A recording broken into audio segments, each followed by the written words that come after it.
And joining me now is NewsNation political contributor Denise Gitsham and retired Lieutenant Colonel Bob Maginnis. So we're going to talk about all of it, these new Trump 10% tariffs on Europe. Denise, we're going to start with you. What do you make of the push? Well, this isn't something new out of his playbook. He's been doing this all along, and it's been effective. I mean, the reality is when tariffs hit people's bank accounts or their pocketbooks, countries come to the table and start talking about what can be done to avoid them in the future. And he's used it multiple times in this administration and his last one, and I expect it to be successful. Lieutenant Colonel Bob Maginnis, I'm going to turn to you now. How realistic is that? Are you concerned it might strain relationships with our allies?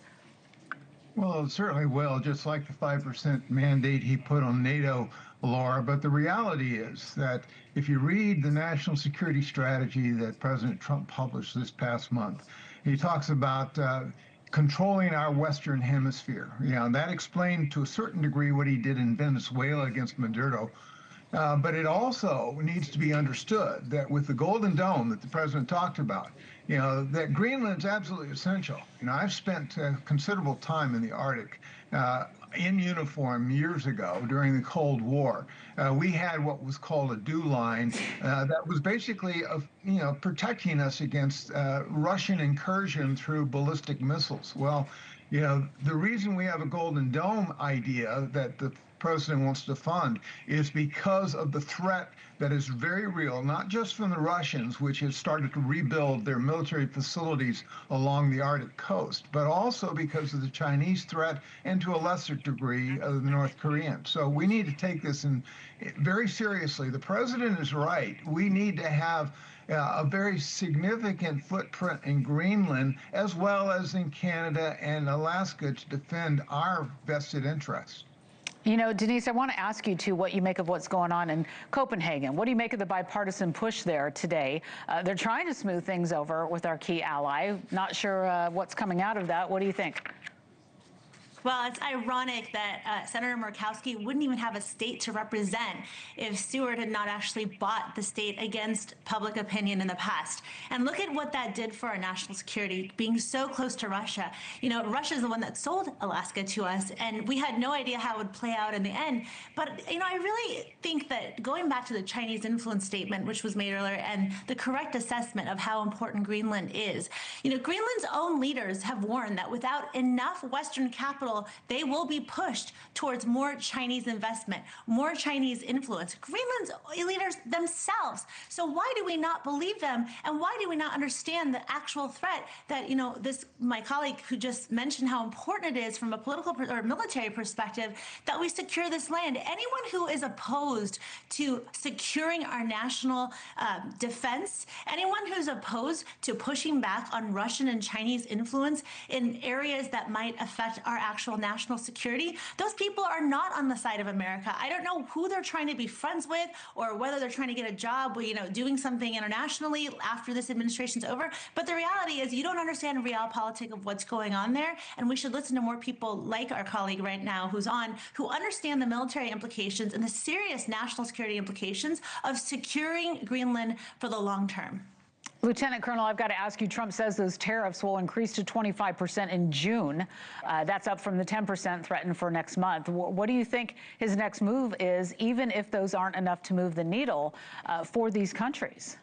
Well, I think he'll increase it, just like over the years he did that with NATO.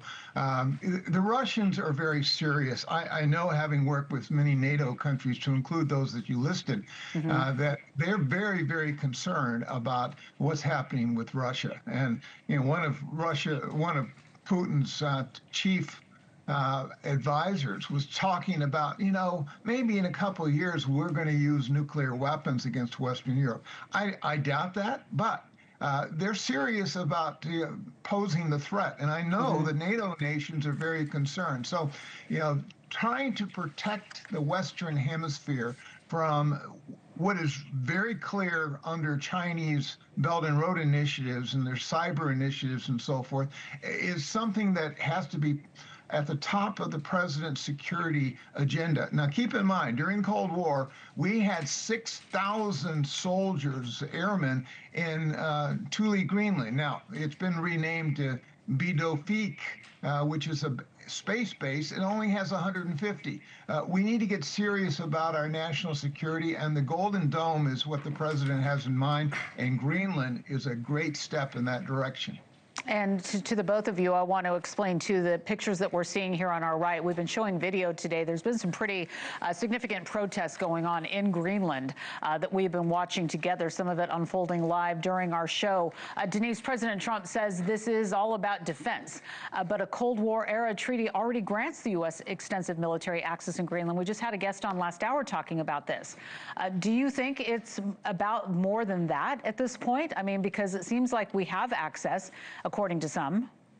Right. Well, we have access, but as I said earlier, we're not going to have influence over the country. You know, we have access to a lot of countries all over the world where China is competing to increase theirs as well. And I think what we're not realizing, in places like Africa, continents like Africa, there's Chinese influence everywhere. Every part of their infrastructure, every sign in Africa is in Chinese. And it's really not until you go there that you understand how real the threat is of having Chinese infiltration in these places that are essential to our national security. So, you know, there's a Chinese rare earth firm that is the second largest shareholder in the largest rare earth mine in Greenland. And they continue to try to process and market the mine's output. And while it's been blocked temporarily, again, I just revert to what Greenland's own leaders have said, which is that they're open to more Chinese influence because they need more money. And so I don't understand why people who are for Greenland's economy, you know, all the Greenlanders, don't see that there's a much better deal to be had than the one they have with Denmark, which is that America is willing to come in and invest a lot of money. I mean,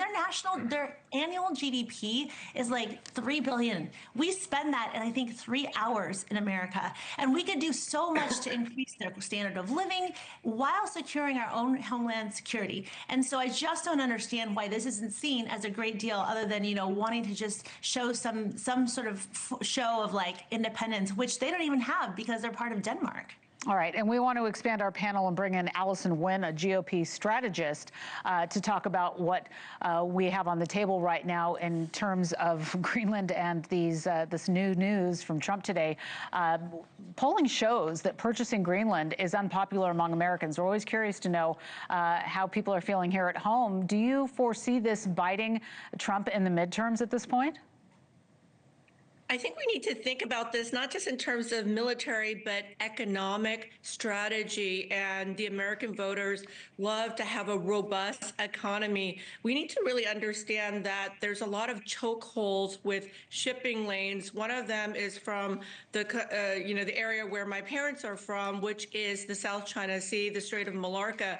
Another one that's emerging is the Arctic, as the polar caps are melting, and new technologies such as icebreaker ships. Now we can cut shipping lanes in half. That's going to lower the cost of goods for Americans when you go to Walmart. So I think this could be very popular with the Americans, not just in terms of the military, but the economics of it. It'll lower our costs.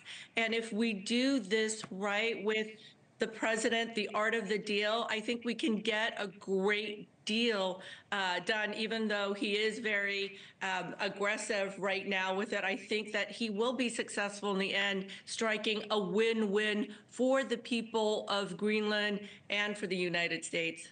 All right, so we've got a good panel here. NewsNation political contributor Denise Gitsham, Lieutenant Colonel Bob Maginnis, and former Obama fundraiser Allison Wynn. Got it there. Thank you very much for joining us, to all of you. We appreciate you, and we'll talk again soon.